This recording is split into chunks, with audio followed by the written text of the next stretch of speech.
We are into day 3. We're at the Anson Sports Complex, and 2 days before this have been scintillating as far as track competition has been concerned, and we're expecting more of the same here today. We're watching the athletes here arriving a little bit earlier, but guys, it's been brilliant so far. It really has. I mean, watching the crowd right now, they're doing some duels of cheers and I'm really getting into it. Everyone's flocking to the athletes after the races. I'm fired up for today, but you know, in general, I'm fired up for this entire league. The vibe in Miami, everyone's been hyped about it. I mean, this is what you'd want for Grand Slam, and I think that the culture's picking up all over the country, and this is just a testament to how it's going to be moving forward, man.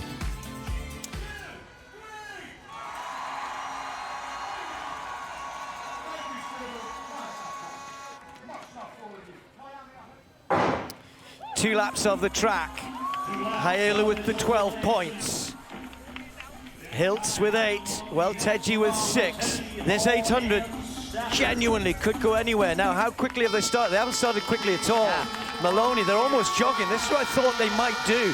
They're kind of, these two know they can run strong 400s, have the pace. So what you do is you slow it a little bit. Mary Moore is very good at doing that. She often likes to back athletes up behind and then goes on the last lap. This is pretty steady. Mary Moore, the world champion from Maloney, the two 800-meter specialists at the front. Hiltz is well placed. Hull a little further back. Frowani Haelu's just now moved in, has closed that hole there a little bit. So at the bell, 60.48. They're often used to going through so much quicker. Are we going to see a negative split here? I like what Hiltz did just then. They moved out, they got ready to get into position. Confidence, being calm on the back stretch, that's what they do. Look at Haelu going way out almost into lane 3. I think keying off Hiltz knows where the slam is here and now just makes the move. Mary Mora controlling at the front. This is what she's so good at. And in the home straight, normally not many people get past her. Mary Mora, the world champion, is just ahead here of Haelu. Hiltz is a bit blocked on the inside. Welteji is there. Hull is close. This is going to go all the way to the wire for the slam. Mora might take the win here, but she's not going to figure in the slam. It's about Haelu, who moves away. Hiltz can't chase. Haelu hanging on to Mora. Mora wants the win here. This is what she's good at. Stay strong. Hiltz is coming back. This is going to be tight on the line. Hiltz might get there. Hiltz takes second place. $100,000 heading towards Frewani Haelu. World indoor champion, 3,000 meters. Yes. And that was a great 800. What a battle to the line. All of the points will now change to their totals across the two races, and the times in the middle there were their combined time. Most importantly, there's the money, 100,000 to Haelu. Hiltz with another 50. Mary Morrow rewarded with 30,000 with a good 800, moving up from last to third. Cleanly away this time. Britt certainly got a good start over in lane 1, and right in the middle there, Trey Cunningham is in the mix and may be leading this. Trey Cunningham's right there with Britt. Joya's nowhere at the moment. It's going to be Cunningham! 10.17. That's the quickest he's ever run. Yeah. Ran 10.27 last year. Joya could not get on terms with him. Personal best. 2 personal bests effectively, because he ran an equaling personal best in the hurdles and has come back in the 100. Yes, you take a bow, son. Take a bow, son. Yeah, pretty clear victory for him here to win the slam. Commanded the race right from the beginning, man. Yeah, coming out with a 10.3 is good. Zoya, even in his hurdle race, really extends well out of the blocks, but I think phase-wise, Trey Cunningham really came through to 30 meters better than everyone else, and much taller than the rest of the sprinters, let his limbs open up. Jamal Britt tried to close at the end. Not enough real estate. Last time I ran the 100, it was into a headwind, so glad I had a small tailwind. I mean, I saw Jamal out to my left. I was like, oh my God, he is with me. I'm gotta go. 10.17. Very good. I mean, 23.17. That's, you know, 13 flat, 10.17, sensational. £100,000.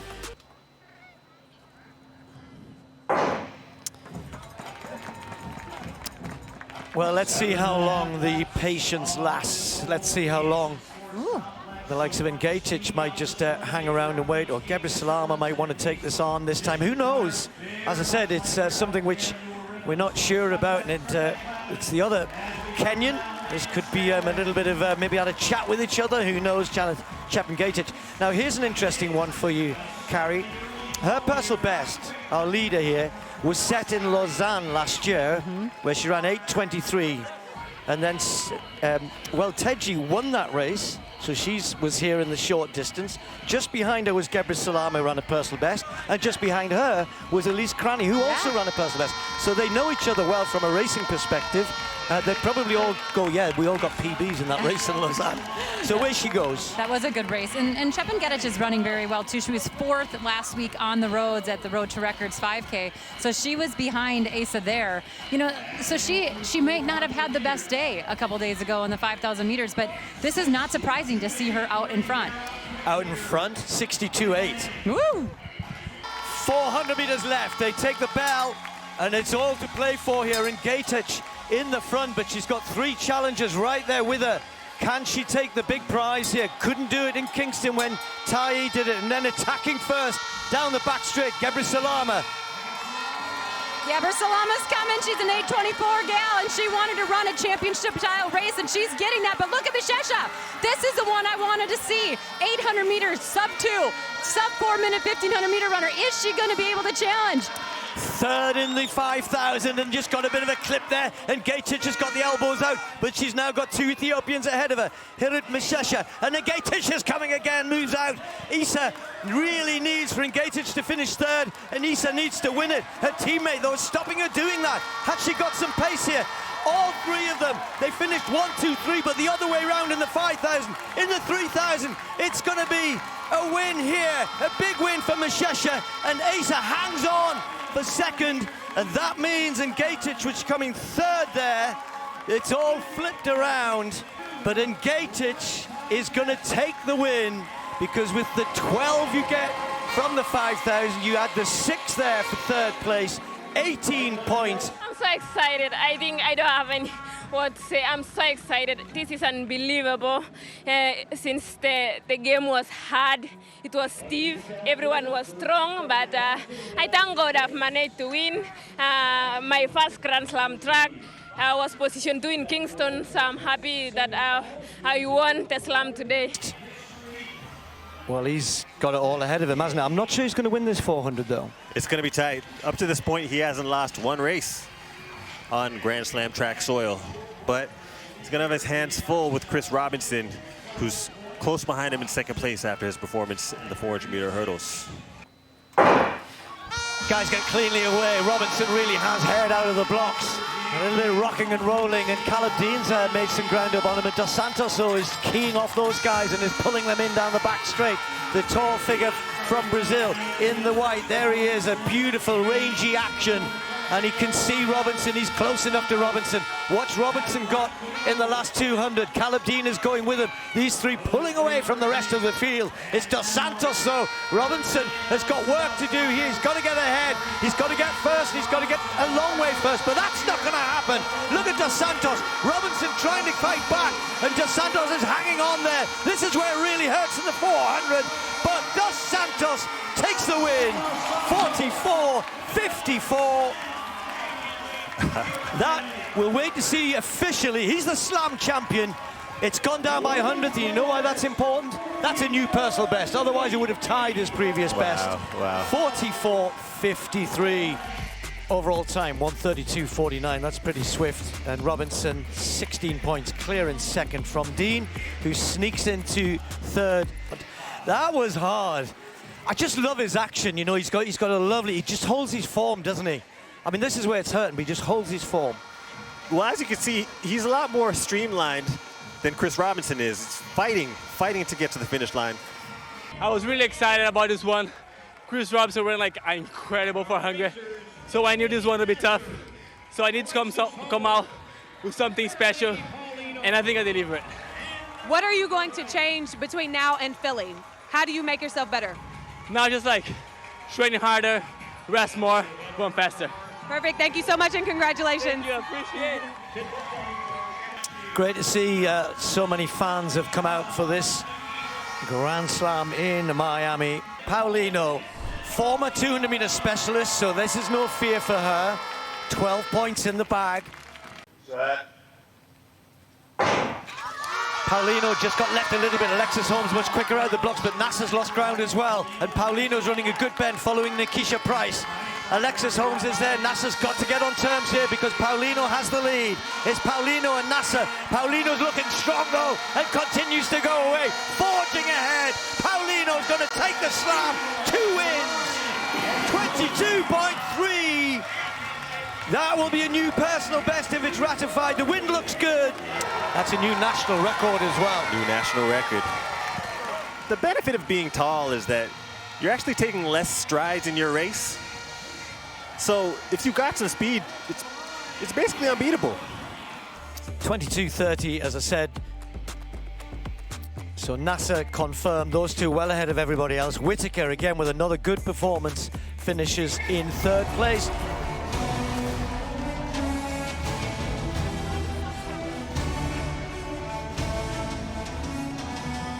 And Grant Fisher though, best in the world right now, you can't say anything else. World records indoors, medalist at the Olympic Games last year, but tough to beat in a race like this. You guys are funny. But I do think there's a couple athletes that are excited about, and here we go. We can't even, in the first 10 steps we see it. But I do think there's a couple athletes that might not mess around. You know, Grant Fisher said he's got to be ready for everything. And right now, I mean, really, this is the man to beat. He's about 10 seconds faster than every single one of these athletes on paper, if you look at his PB. And he ran so phenomenally indoors this year, setting a world record and just coming back to back, running every single race he ran, whether it was 1,500 meters, 5K, 3K, all of the races that he ran. He's so sharp. He's very confident, but if you know him, he's a quiet guy. He's a class act of a guy. But man, does he love to race. And he is not going to have to put himself in a position to really lead in these moments right now. So he's learning, as he said. I've said it a number of times over here at the Grand Slam. But he's learning how to race every single different way. And one of these days, we're going to see him learn how to really race a fast, hard run from the gun. But George Mills just moving this along a little bit more at the front. You can see that the gap's just suddenly starting to appear. It's not too much pressure for the guys at this stage, but suddenly we went from a 73 to a 67. That's more normal. Still not quick 5,000 meter pace, but at least it brings them back into a more comfortable running. It's been fun to watch George Mills run a little bit. I mean, at the Paris Olympic Games, wasn't he part of that fall in the semifinals of the 5,000? And then he came back. He also ran the 1,500. I mean, he likes to race. He puts himself in there time and time again. And so it's fun to see him here doing this double over a weekend. Well, Koskinen is back in the pack like he was for that 3K, and it wasn't until the later stages where he really moved around. He's right there. I'm not sure. He hasn't run an outdoor 5,000 meters in 5 years. The man that won the 3,000 meters just 2 days. But look at him. He's kind of getting antsy, kind of wondering if he can hang on. He's got to cover these moves. He knows he has the wheels, but look who's out in front. It's Grant Fisher. That's what we're used to. We're used to him drawing out that long kick of his. Usually it's with a mile to go on a hotter pace, but he went to the lead. Is that a mistake? I don't know. This is smart. This is actually the dynamic from the result of the previous race, because you were right there. He's done his homework. He knows that for Koskinen, a harder run from home is not going to suit him. Mills will love this though.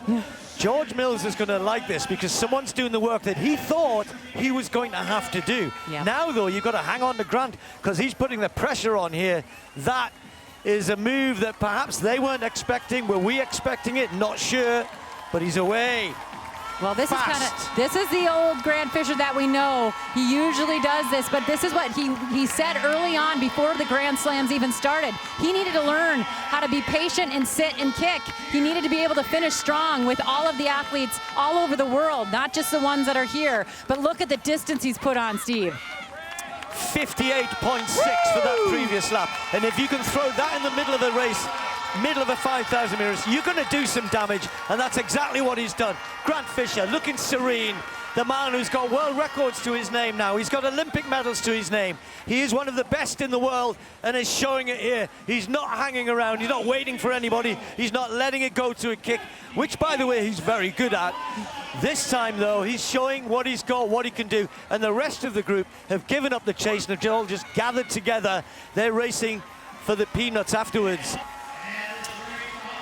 And if he's got something in his legs, he will run sub 4 minutes for the last 4 laps. Behind him, there's a good battle going on for second place, and that's going to be something that'll decide the minor places. Don't forget, if Coskren can come second, he'll have the same points as Fisher, but time-wise, he's nowhere near. There's Coskren in the yellow, the Irishman on the shoulder of the Olympic silver medalist. George Mills looks a little bit spent at the back of that group now, so he's not going to get amongst the big money. At the front, it's all about Fisher, but Coskren will be hoping he can at least get second here. He's got no chance of winning the slam, even if he does come second. One last look round for Fisher. Now he can wave to the crowd, enjoying these last 50 meters. This has been a display. This has been absolutely emphatic. The slam winner, Grant Fisher. Talk about that race. It was a bit tactical. You took off at one point. How did you know when to make the move? Yeah, I wanted to turn this into a strength race, which is my specialty, and you know, I got nipped by this guy at the line 2 days ago, and you know, it was a really good battle, and I need to be able to win in a lot of different scenarios, so I really wanted to win that way, but today I turned it into my race and got it done. Not maximum points this time, but 20 more than good enough. But the big money goes to Grant Fisher of the USA in emphatic style. Well, we're now moving on to the women's long hurdles. Anna Hall was in lane 1 in the 400 hurdles, of course. Great multi-eventer. Finished 3rd, ran really, really well. Not an event she runs that often, but a couple of years ago was on the circuit, doing very well at it, so she knows what it's all about. Now finds herself in lane 8. Yes, Sydney is the favorite. Set. A bit of a long hold there, but they're away safely. Sydney McLaughlin-Levrone moving up on Shamir Little, already out on the outside. We're watching for this battle for second place, perhaps. And Anna Hall has started quickly down the back straight. Shamir Little now really moving up on Adrianette Knight as well. So Little's really getting into this. Sydney's got somebody to work off here, chasing Shamir Little, perhaps holding her through that first 200 meters. Maybe a little bit breezy down the back straight, and now the stagger starts to unwind. Anna Hall on the outside in 8. Right there with Sydney McLaughlin-Levrone, but when they come into the home straight, that's going to turn into a 3, 4, 5 meter lead. And away she goes now. The speed and the strength and the poise, gliding down the home straight. Others are fighting behind her. Hall's trying to hang on ahead of Adrianette Knight. It's going to be Sydney to take it, 49.7, and Anna Hall gets second place. That will flip it around. That's going to come down to times now, and the difference between the two of them, I've got a feeling that Knight might hang on to second place there because there was a bigger gap in the 400 hurdles. There's our slam champion. Of course it is. 2-time slam champion in this category. Can we look to see you in a different category in Philly? Yeah, hoping to do the 100 hurdles 100. Switch it up, work on my hurdle technique, work on my sprints. It should be good, fun, exciting. And the Miami crowd, they're into you, you're into them. How much of an impact has this crowd been for you? It gives you energy, you feed off of it. It's really great to be able to run in front of them and just hear them cheering and screaming. Gives you an extra boost. I think Sydney looked pretty comfortable the entire way. 49.69 like that. I mean, that's something that she can feel happy about. What I like about Sydney is that the running position that she sets up in is very, very good. Very good range to the back, very good range to the front. Hips right in front of her. Very stable. You can do a lot of things with that type of running form. And she does do a lot of things with that kind of running form. And if you're able to run that fast without any kind of pressure, you know you can go a lot faster if you do get that. Sydney's got maximum 24. They were both on 14, but Knight, you can see they're just slightly quicker. Well, talking about testing yourself, someone's got to test Kenny. He's going to go in the 200 meters. Kung Fu Kenny, again, look at that there, 9.79, first place in the 100 meters. Wind was a little bit strong for it to count for record purposes, but the confidence he'll have from running that quick was absolutely phenomenal. What's he got in store in the 200 meters? Benarek in 6, Seville in 5. Benarek gets a really good, takes out meters of DeGrasse outside him. That's to be expected. Oblique Seville's trying to run a good bend on. El Hughes is trying to get right up there as well. Jerome Blake on the outside. But Kenny's got a couple of meters coming into the home straight. Hughes is chasing him. Seville is coming back, but then he's away. He's gone. He's well clear. There's daylight between him and the rest. Look at the clock. 1983. 20 seconds. That's fast, that's quick. Almost in his top 10 fastest of all time. Thereabouts. 19.84 it's just been taken to. Nobody in the world has run quicker than that this year.